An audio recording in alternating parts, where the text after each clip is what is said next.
Welcome back to the Infinite Lifetime Sutra. I'm your host Angelina. So for the past few episodes, we have completed to the 48 vows, ninth vow. So today we are going to do 10 and 11. Okay, let me read the text first here. 我做佛时，所有众生生我国者，皆得神通之在。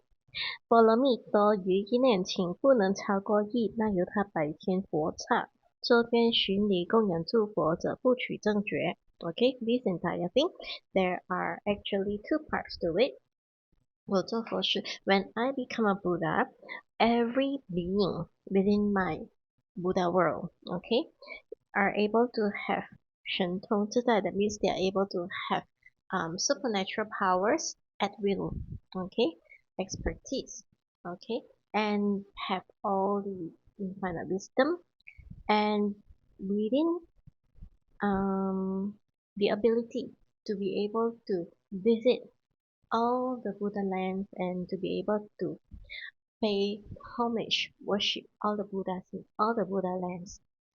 And it is simultaneous, okay, within one thought moment. So if I don't get this vow, then I won't become a Buddha. 不取正觉, okay, don't become a Buddha. But today, again, Amitabha Buddha is a Buddha. So that means his vow is realized. Okay. The importance of this vow, there are two vows here. First vow was that the ability for unlimited supernatural powers at will. 神通. 神通 is supernatural powers, as in you're able to conjure, you're able to manifest very easily within your willpower, within just a thought moment. Okay, what you desire, you just think about it and it will happen.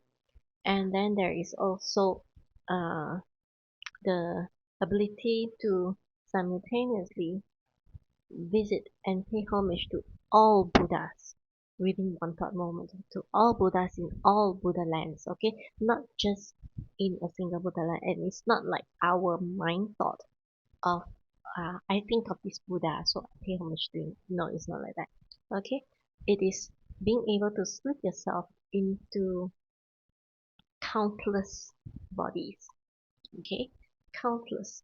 And you're able to, at the same time, parallel timing, you can teleport yourself to the different Buddha lands and to be able to pay homage to all the Buddhas at the same time. Okay? Why are these two so important? Right? Supernatural powers are actually something that we have naturally within us, and it is something that we have lost. We have forgotten how to use it because, as I've said in my previous Dharma talk, we are confined by the mortal learnings. Okay? And give me a moment. Yes, sorry, the video was paused for a moment. Okay, so this ability for supernatural skills, okay, it is within us, each of us, as a Buddha within us. Okay, our original being, we are able to manifest anything we can conjure based on just a snap of finger. Anything. Okay, that is the reality. Yesterday I have already spoken of the reality that this entire world within yourself is actually your reality that you have created. Okay, you created me to give you this Dhamma talk. Okay, you created your world. Okay, your people around you based on your karma. You created it. So other than that, it is something that people actually desire, right? You wish that you have the ability to fly. You wish that you have the ability to teleport. You wish that you have the ability to just, you want fire, you get fire. You want food, you have food. And there's no need to work hard. Okay, not like we have to cook the food or whatever, but when you need food, just food is just there. Okay, that kind of thing. So these supernatural powers, they are abundance within us. It is like infinite within us. But we have lost the ability to do so because we have been confined by mortal learnings. And that's why, okay, that's why I need to say this because this is very important. In Buddhism, we do not encourage the use of supernatural powers as a means to attract the Buddhists, to attract people into Buddhism. Okay, at the time when Amitabha, not Amitabha Buddha, Sakyamuni Buddha. Okay, at the time when Sakyamuni Buddha was alive, he had forbidden all his disciples from using supernatural powers and means to attract new followers or disciples. Okay, there was his cousin Devadatta.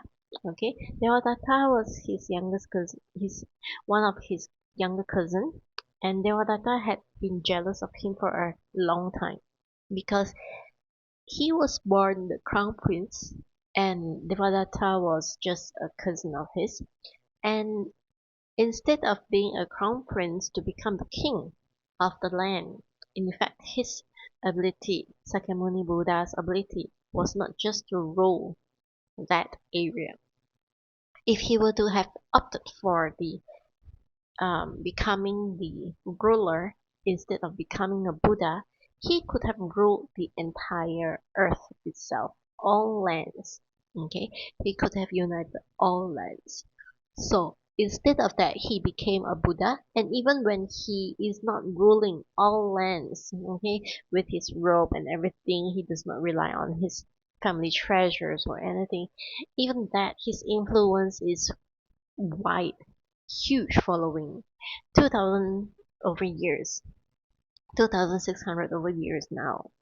Okay, and his teachings are still here because they are the universal truth teachings. It is not some bogus teachings. Okay, and Devadatta, seeing at that time, okay, seeing his popularity, they decided that why not become more popular, right? So how did Devadatta think of becoming more popular? Devadatta used supernatural power, displayed supernatural powers, creating miracles and things like this. How are they able to do that? Okay, one thing you have to remember, okay, at the time, during the Buddha's time, meditators are abundant. In fact, if you are ardent in your meditation, you can achieve supernatural powers, some of it. Okay, it depends on, again, your karma, on which kind of supernatural powers you are able to unlock, right? The easiest power to unlock is the ability to see and to hear beings from other dimensions. And by other dimensions, I mean those from the lowest dimension.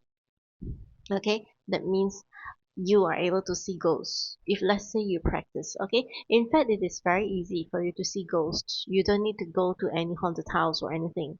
Okay, if you were to sit in meditation, okay, and in that meditation you have achieved intense concentration, and actually you're able to do that.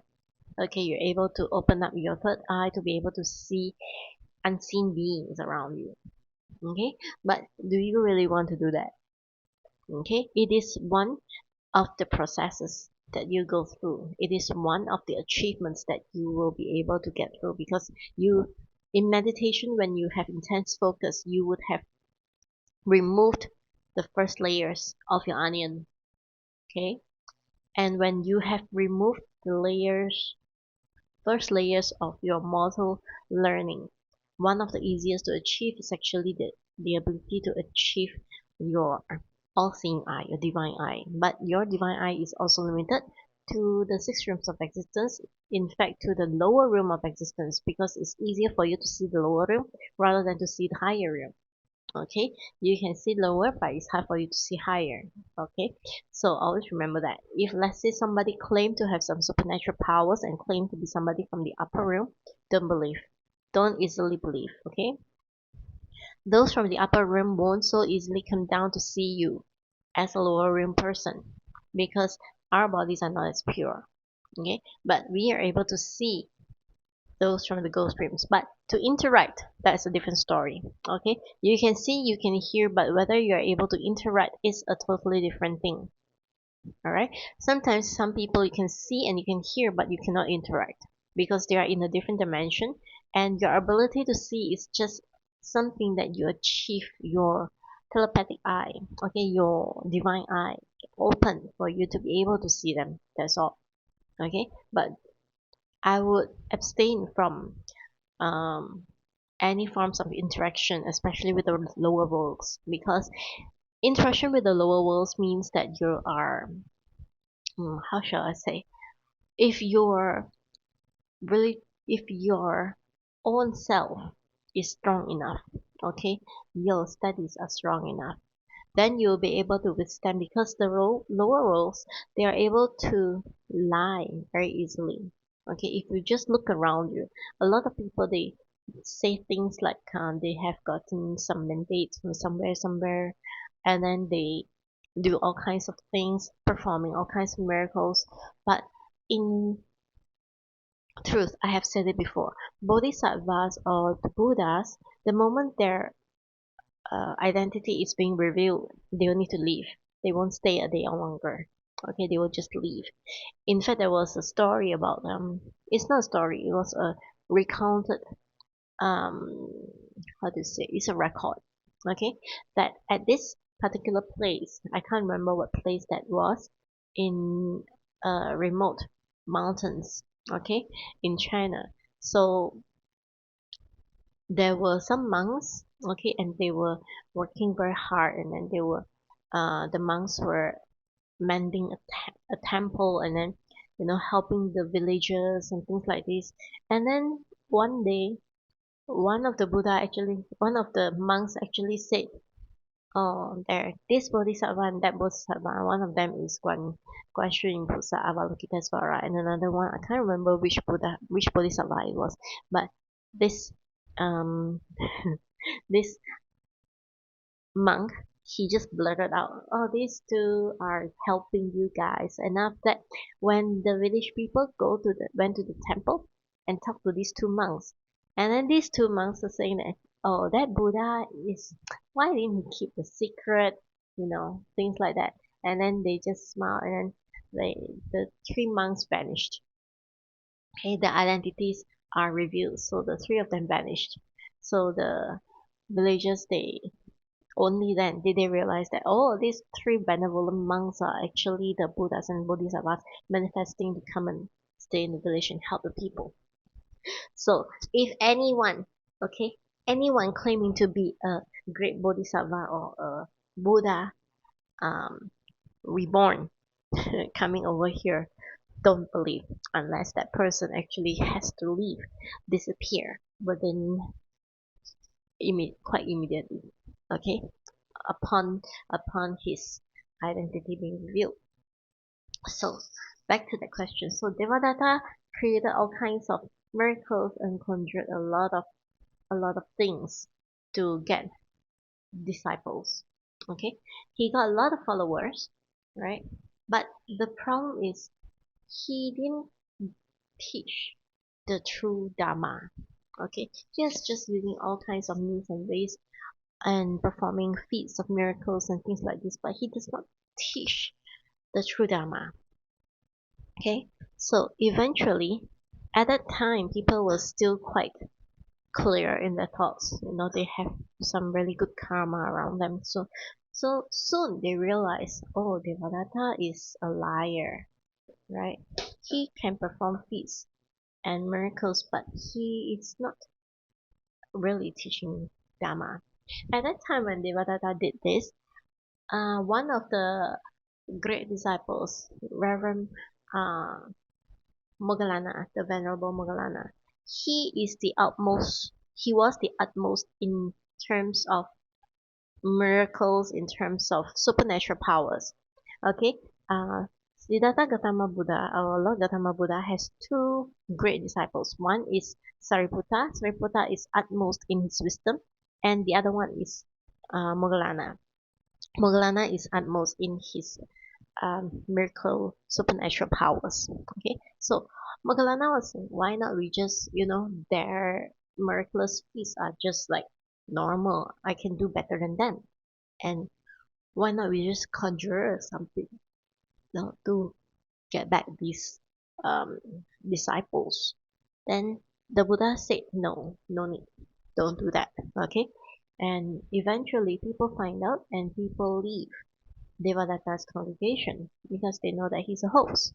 Okay, so the Buddha put a ban to the performance of any miraculous feats or any display of supernatural powers to in the quest of gaining new disciples. He does not allow that. The other reason that he does not allow that is because anyone at all, okay, even if your association or disassociation with Buddhism, it all depends very deeply on your karma. Okay, if your karma is ripe and it is time for you to learn the Buddha Dharma, nothing can stop you. Okay, but if your time is not right and you are being made to believe or being forced into something, into Buddhism, then it will still you not be able to to learn anything out of it. Okay, so you cannot force anyone to do anything when the time is not right.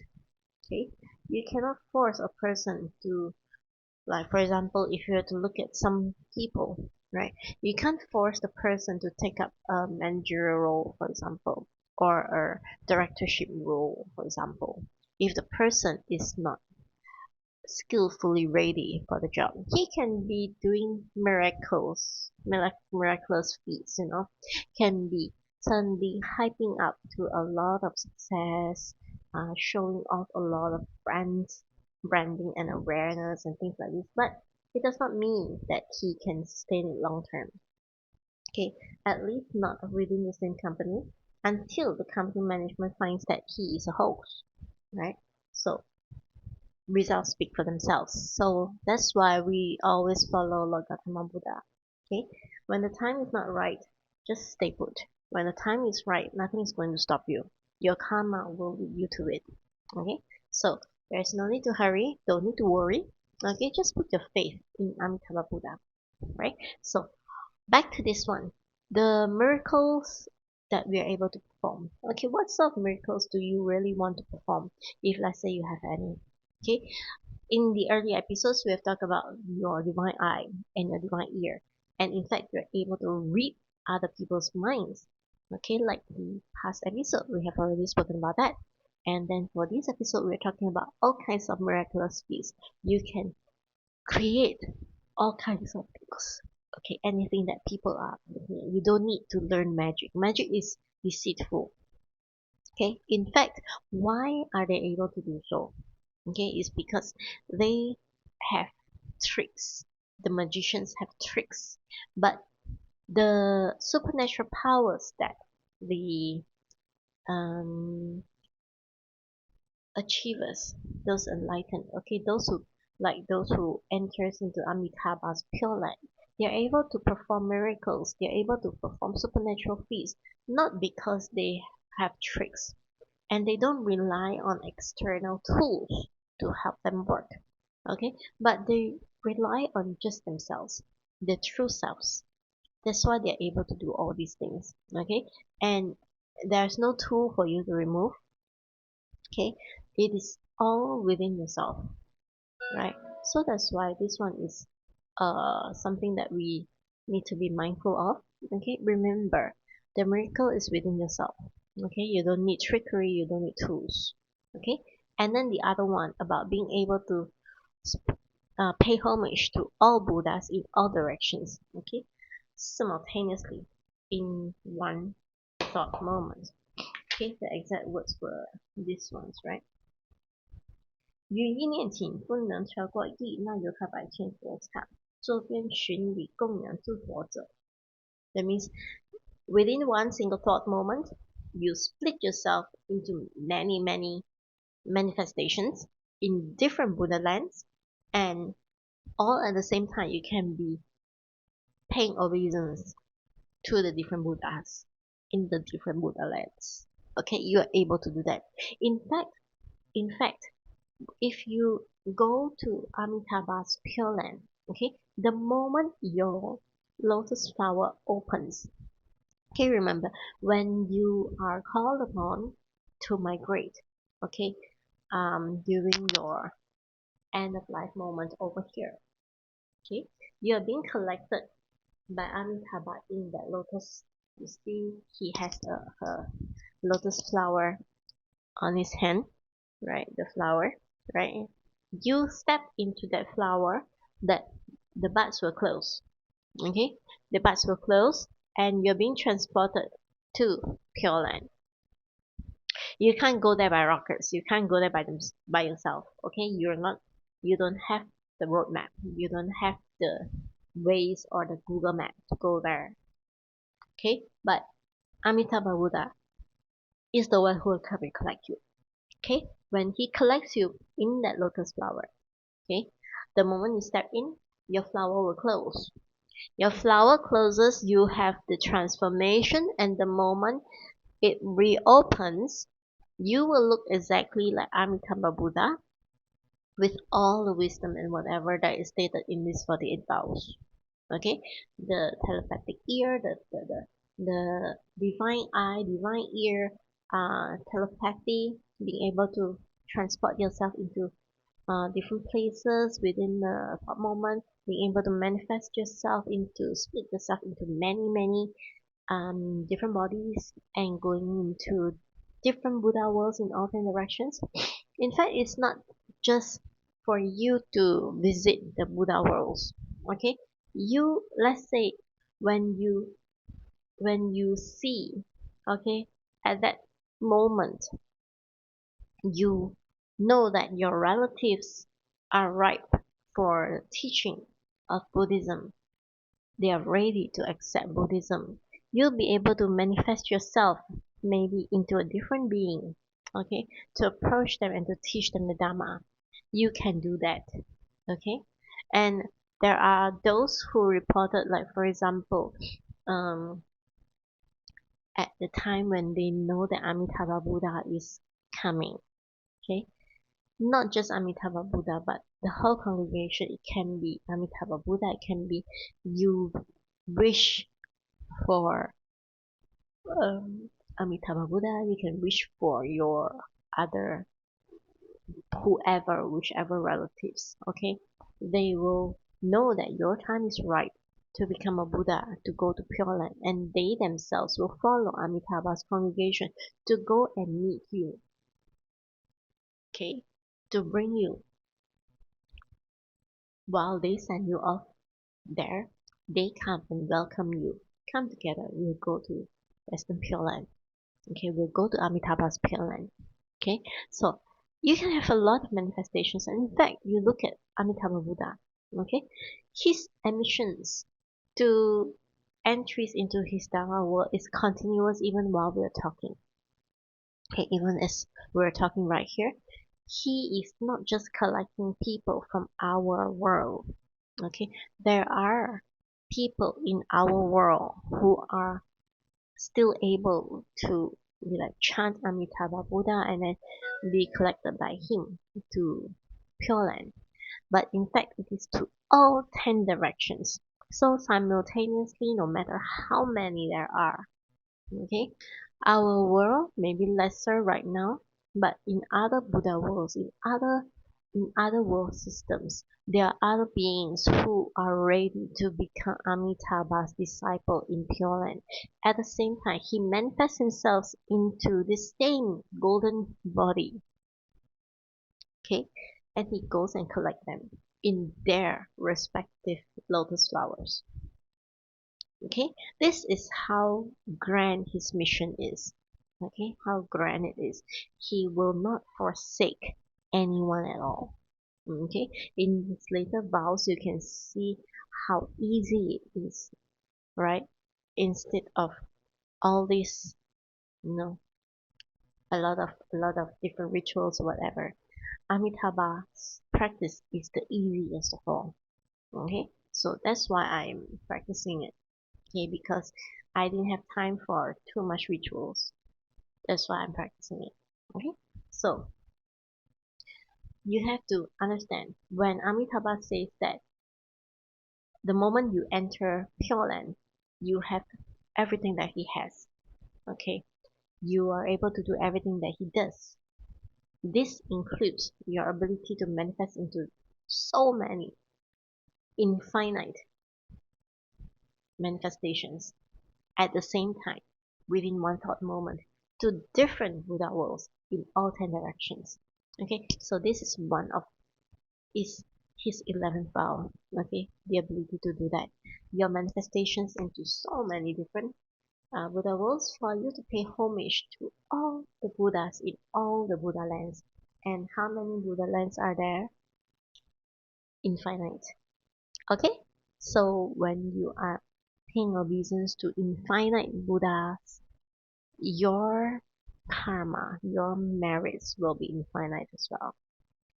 Okay, so for today's episode, we stop here. Tomorrow we'll continue. The next episode will continue with the 12th vow. Okay, the 12th vow. Tomorrow is also a single vow. Alright, so we'll see you again in the next episode. Bye bye.